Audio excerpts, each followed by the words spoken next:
And welcome back to Washington Commanders Insider. Today, we're reflecting on this loss to the Dallas Cowboys, in which the Washington Commanders get upset at home 34 to 26, a game in which we saw the Dallas Cowboys put up 24 points in the fourth quarter.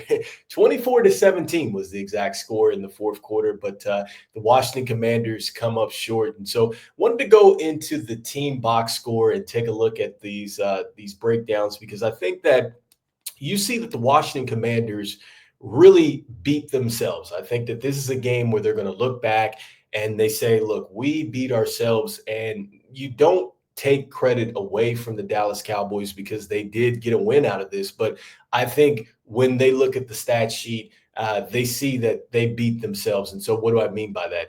Well, look, the Washington Commanders really dominated this football game for the most part because they actually they led as far as third down efficiency in this game. And so I know it's not a great statistic, but they were 4 of 12. They still got the win there. So third down, you were able to get it done.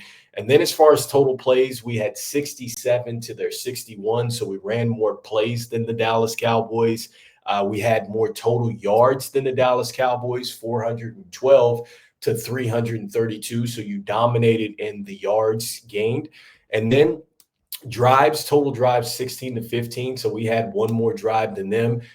Then when you look at the yards per play, the Washington Commanders, well, they won in that category, 6.1 to the 5.4 yards per carry or per play, excuse me. So we won in that. Then when you look at passing yards, well, the Washington Commanders, you bet it, they won in that. So 267 to 241, the Washington Commanders win there.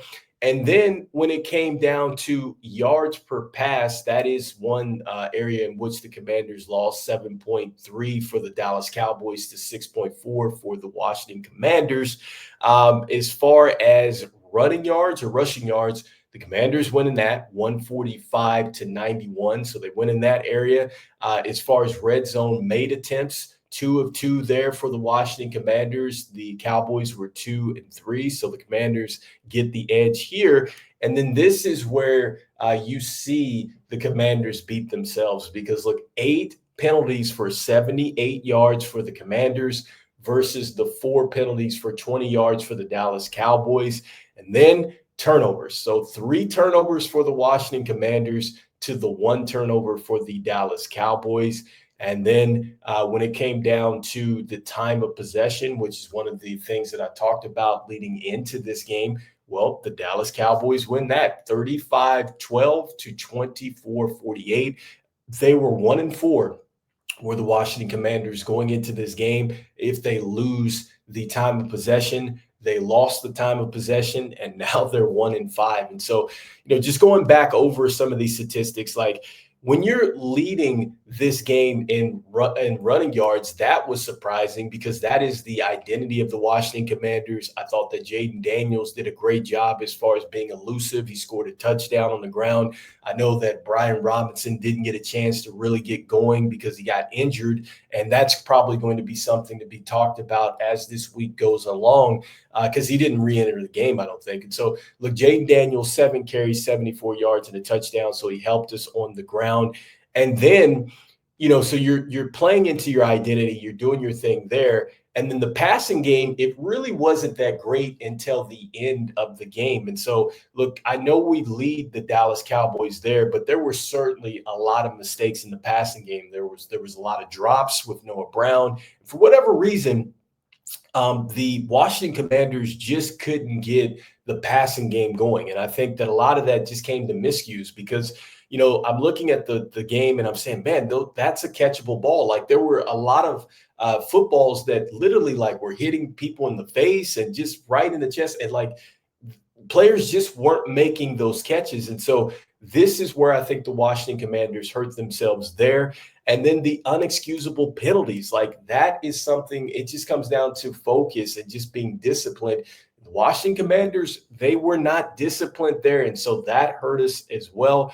And then when you just look at the time of possession, there were so many drives where the Washington Commanders really were on the field, I think, too long. I think that they should have gotten off the field. For whatever reason, the Dallas Cowboys were able to run the football with a great bit of success in this, and they've been struggling. And so, again, I think all three phases, it really hurt the Washington Commanders in this game. I mean, I think that special teams, we didn't do well. I think offensively, I'm talking about some of the miscues there with the dropped.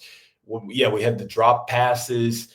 We had some fumbles, and things like that. I know that we jumped back on one of those where Austin Eckler had fumbled the ball late, and we jumped back on one of those, so that was good. But yeah, I mean, it just seemed like the Dallas Cowboys were coming in and they literally were the more optimistic team in the sense of generating turnovers and getting the ball loose. Like, it just seemed like their defense was just, it was stout. And I mean, their defense was really struggling over the 5 games. And so for them to come in and do that was wild. And then the 4 sacks for the Washington Commanders. Look, the Washington Commanders, 4 sacks. That was wild too, because you're thinking about it. Again, this defense had really struggled, but to give up 4 sacks for the Washington Commanders, that's tough. Yeah, so I think that was just, just going back to it, inexcusable for the Washington Commanders. And so when I look at 3 plays that it really came down to, one is going to be Turbin and his punt return for the Dallas Cowboys. Like, for him to fumble the ball, pick it up, be able to spin, and then take that burst down to the sidelines and get that touchdown. I mean, yeah, I mean, just being disciplined in your running lanes and getting down there, understanding your personnel. This is a guy that's, I think it was a Pro Bowler or in consideration. And so you got to be able to make sure that you stay in the running lane, stay disciplined, and get the tackle there. And then I talked about the turnovers for the Commanders, like just inexcusable turnovers, like the interception, the fumbles. Like, these are things you cannot do. So offensively, that's where we really dropped the ball. And then defensively, look, we blew assignments. Like, there was the one assignment going into, I think, half, where the Dallas Cowboys, they only had like so many seconds. And then I think it was St. Just who had it. And he not only did he interfere with the wide receiver, I think it was not CeeDee Lamb, I'm not sure it was, but the Dallas Cowboys end up getting a big catch on the sideline. They also got a penalty. I don't think the penalty counted, but it was like a double whammy because we had the penalty and they had a huge gain, which led them to get a field goal where they were able to tie the football game going into the half. And so, just all 3 phases really failed for the Washington Commanders. And I think that if they're going to be a team that is going to be a contender and really wants to go after this division with the time that they have left this season, they're going to have to win the games that they're supposed to win. And this was a very winnable game for the Washington Commanders. So anyway, let me know in the comments what you're thinking about still this disappointing loss to the Washington Commanders as the day has gone by. We're reflecting on this. And so let me know in the comments. We'll be talking a little bit more about the Washington Commanders as we get ready to look at the injury report and prepare for this next game coming up. This is Rico, this Washington Commanders Insider. I'll see you on the next one. Peace.